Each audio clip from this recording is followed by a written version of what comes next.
Tick tock, tick tock. The clock is ticking on Diddy because on Friday he finds out what his sentence is going to be. But today he found out what prosecutors would like that sentence to be, and it is vastly different from what his attorneys have suggested to the judge.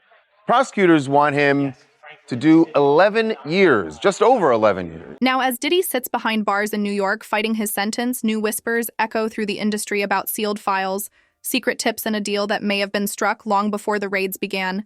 Insiders claim federal agents had unusually detailed knowledge of Diddy's private world, the kind of information only someone close to him could have shared, whether that trail leads directly to Jay-Z or just passes nearby. No one can say for sure. But what can be said is every major hit against Diddy seemed to arrive right when Jay-Z needed the spotlight to shift for years. Their friendship stood as proof that two men from the streets could rise together beyond rivalry. Now it feels more like a blueprint for betrayal. The same cameras that once captured their laughter are now replayed to measure the distance between those smiles, and as investigators keep pulling apart the empire, Diddy built one question still lingers in every studio newsroom and corner of the culture they helped create. Did Jay-Z's revenge begin long before the FBI ever knocked on Diddy's door? Here, the data shows a wide variety of sentences. Weighing all the relevant factors, the court determines that the sentence is 50 months of incarceration. 50. 4 years. 4 years. 5-0. 4 years, 2 months. 2 months. Yep. Wow. 50 months. Hear that? 4 years, 2 months? By the time Diddy stood in court in 2025 pleading for mercy, Jay-Z had already disappeared from the entire story. His name cleared his empire untouched. The courtroom was heavy with silence as the once untouchable mogul trembled before Judge Aaron. Subramanian, his voice cracked as he apologized to his mother, his children, and the women who accused him of years of manipulation. Prosecutors called his actions subjugation, a word that sliced through the press gallery like a blade. They demanded 11 years. He received 50 months. The cameras captured his children crying, his sons saying he had changed, but behind all the emotion and legal ritual, the whispers were already moving through the room that someone powerful had quietly shaped how this all ended. If that's part of the indictment, that's someone like a blackmail. He was blackmailing people to be in the freak-offs. So that's federal. That could be that's a federal charge. He can't blackmail people to say, yo, listen here, you did it once and you're going to do it again. That ain't going to make it with the government or nobody. We watched Diddy crumble, while Jay-Z's name disappeared from every headline. And within the industry, people began connecting what they called the invisible pattern, coincidences that felt far too precise to be random former staffers. From Bad Boy Entertainment and Roc Nation claimed, investigators had been fed detailed leads, everything from hidden financial transfers and travel records that matched raid dates to clips from Diddy's infamous parties that were never meant to see daylight. One high-level executive even said someone powerful provided the missing context that turned years of gossip into real evidence. None of this has been proven, but the timing tells its own story. As the FBI closed in on Diddy, Jay-Z's problems quietly dissolved the civil case accusing both men of assault at a 2000 after-party suddenly stalled, and an attorney involved admitted off record that one of the names was removed from the official filings before submission.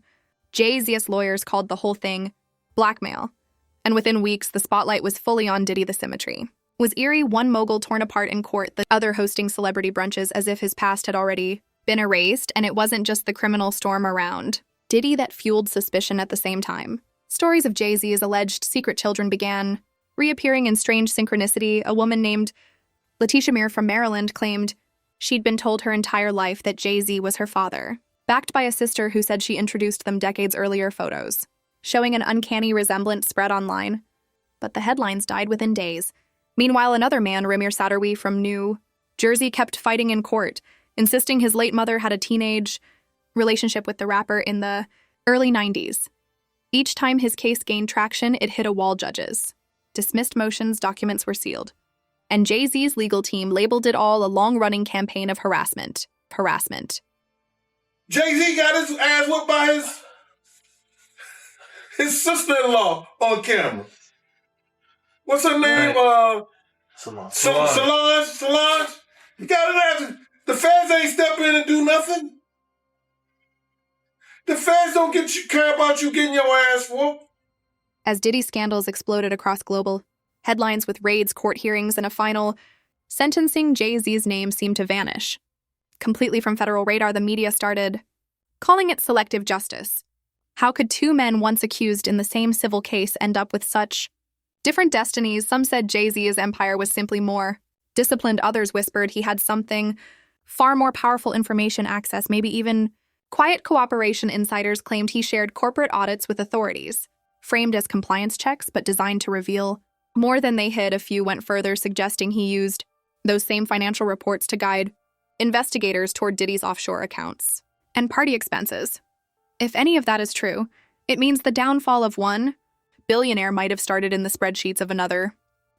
This is what I look for. When I see a success, I'm looking for anything to say that they didn't do it on their own? Detain it. Not to say That's not a Pray Jay-Z learned early that survival in hip-hop means eliminating your enemies before they eliminate you. And you can trace that instinct through his entire career, not through violence, but through silence, leverage, and control of the story. He built Roc Nation not just as a record label, but as a fortress of power, a machine capable of reshaping headlines. When scandals rise, they never seem to stick to him for long. His empire absorbs every hit and transforms it into proof of strength. The same media that once chased his flaws now depends on his network of artists, athletes, and platforms in that world. Silence isn't absence, it's command. This is the psychology of power, where control becomes its own currency worth more than loyalty or forgiveness. His feud with Diddy may have started as a personal wound, but it evolved into a quiet display of dominance, a question of who gets to define the truth in an industry built on narrative. He mastered the art of shaping perception while others drowned in it when he refuses to respond. The silence itself becomes the message, and in a business built on noise, he turned muteness into his greatest weapon. Diddy, loud, larger than life, never learned that quiet cuts the deepest. What once looked like a rivalry now feels like a war for authorship over who owns the story of their generation. Diddy built the soundtrack of excess, while Jay-Z mastered the perception of control. By the time the trials began, he had already rewritten his image as the calm, calculated mogul, while Diddy, stripped of his empire, became the cautionary tale. One man bowing before a judge, the other smiling courtside, untouchable.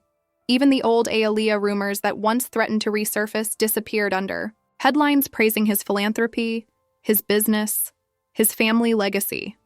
In the end, one question remains: was this justice or strategy? Did Jay-Z simply distance himself from a sinking friend? Or did he quietly engineer the fall from behind the curtain of influence? And if Diddy truly knows who handed him to the feds, how long before he tells the world everything? Stay tuned. Stay curious, because in the world of power and fame, silence always speaks the loudest.